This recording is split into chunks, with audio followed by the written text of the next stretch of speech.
They say the best things come from the worst shit.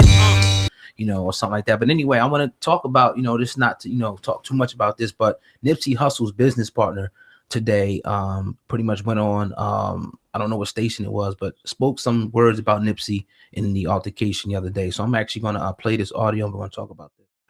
Nipsey was doing positive things in the community, trying to save lives, and for one of the people that he was trying to save to come back and kill him, it was nothing but jealousy and envy. So it's a sad situation. The world is gonna miss Nipsey, not just this neighborhood, but all around the world. I've known him since about 2003 when he was a youngster, since he was probably about 18, 19 years old. When I came home from prison, he was out here selling his CDs, so we sold CDs together. We had dreams of doing it big, and he did it big, and he left his niche on earth. We were in the business. We used to use the parking lot as our office before we even had an office in the building. So every day we would show up like we were at the office. So I've been there from day one. We started off selling CDs in the trunk of the car 16 years ago.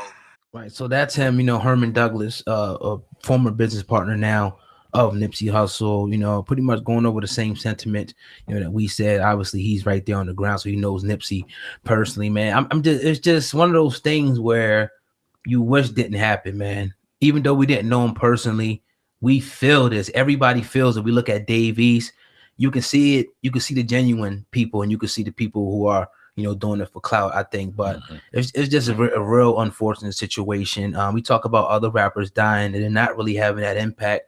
No disrespect to any of them. This one hurts because of what he meant, what he symbolized, you know, for not only the hip hop community, for the black community. What the wild part is, what I can say is, a lot of the rappers that have passed away recently, a lot of the grief and a lot of the people that are grieving because of their death are reflecting on their music. I could reflect on Mac Miller, Triple X, God rest their souls. A lot of people were just hurt by their music affecting them because their music will no longer be allowed. They won't be able to create anymore on a level to where they're affecting and reaching people like they were when they were listening to their music. They'll be dead on a creative level. They'll never be there. You don't hear people talking about Nipsey's music right now. As great as it was, as great as Victory's Lap was, as great as his other albums were, or mixtapes were, when you can genuinely get into them and respect his genius and honor his genius. No one's talking about that right now. We're talking about what he did to the community. You just talked about what he gave to the community, what he was doing for his people, the jobs that he was creating, the way he was changing a lifestyle out there, a drug-ridden, violence-ridden, just a poverty-ridden area, and starting to plant seeds and really make that place grow into something good and something worth hope. And you can almost imagine that he was okay. Nipsey Hussle was about to get in that school system too. You can feel it. You can see it. Yeah. Right?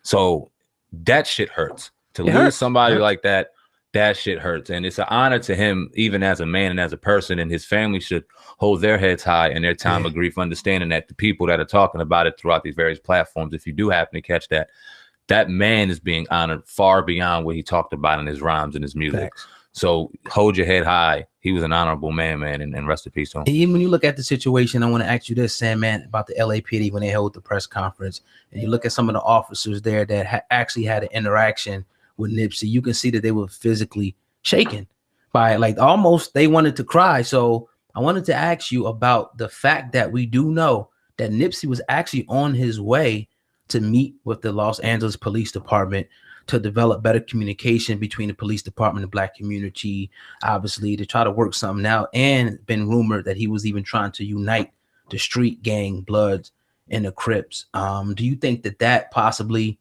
had anything to do with his demise?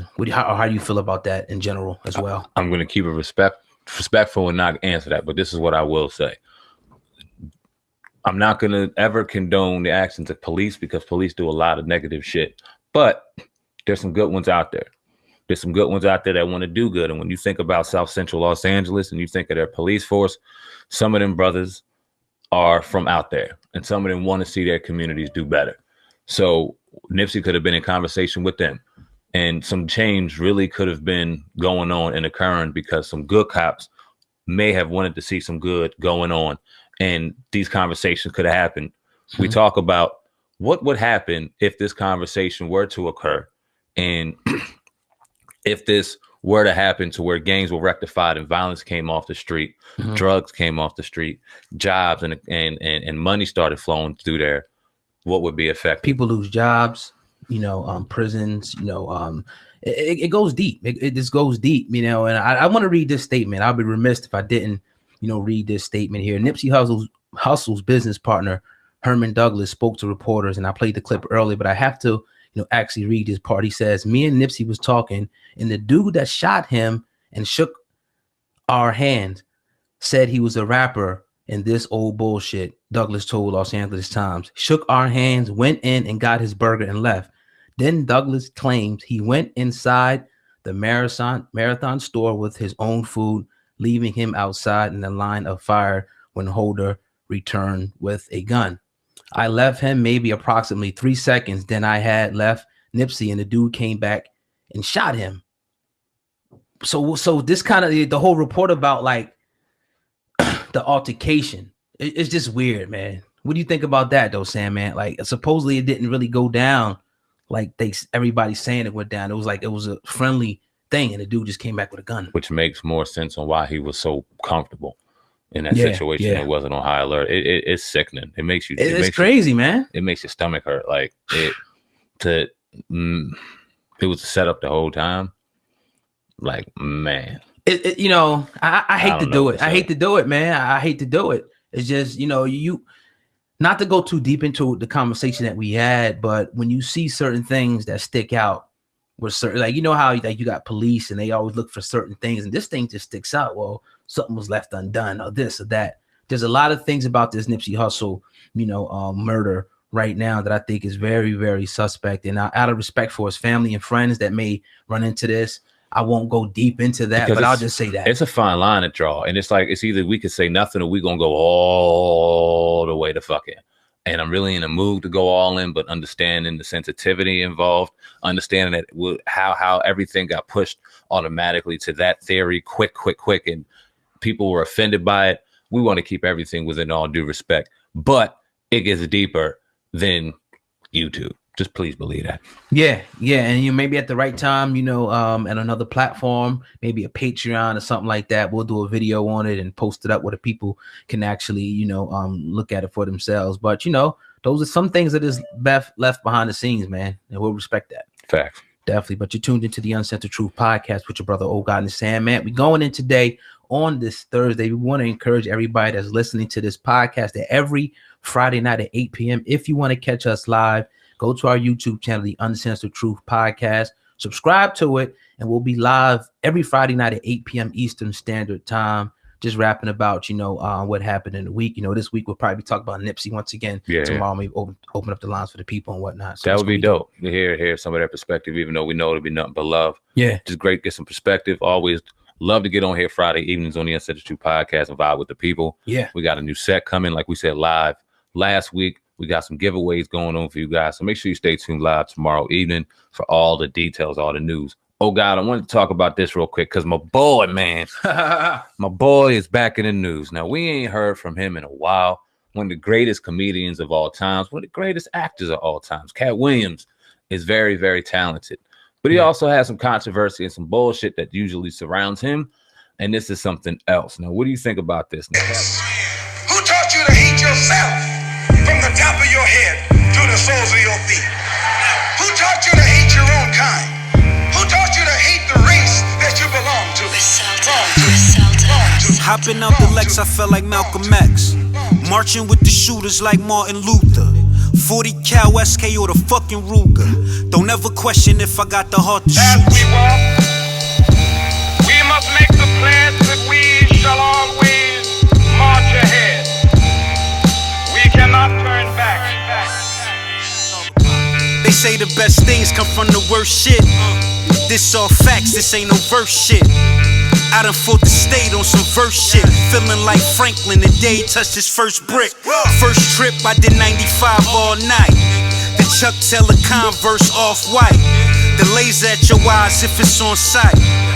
Gray solar red with the orange stripe. When I brought the Lex, I felt like Malcolm Little. Riding down Martin Luther Boulevard. Dutch too tight, you got pull it hard.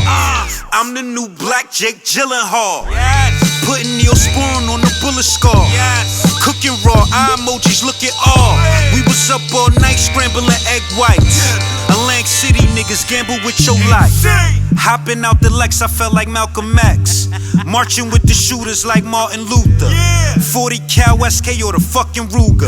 Don't ever question if I got the heart to shoot you. When will you be satisfied? We can never be satisfied as long as the Negro is the victim of the unspeakable horror of police. They say Machine only rap about how he got shot and how he shoot niggas. That's because I got shot and I shoot niggas. You rather I rap about some shit I don't do, nigga, so I can be like one of these new niggas. In this rap shit, I only respect a few niggas. Everybody else is middle finger to you, nigga. These niggas, Peace to Chef and Ghost and all my woo niggas. Shooter came through the shortcut and hit 2 niggas. Spikes on the Christian loose slippers. Henny Paradise, Voo sipper.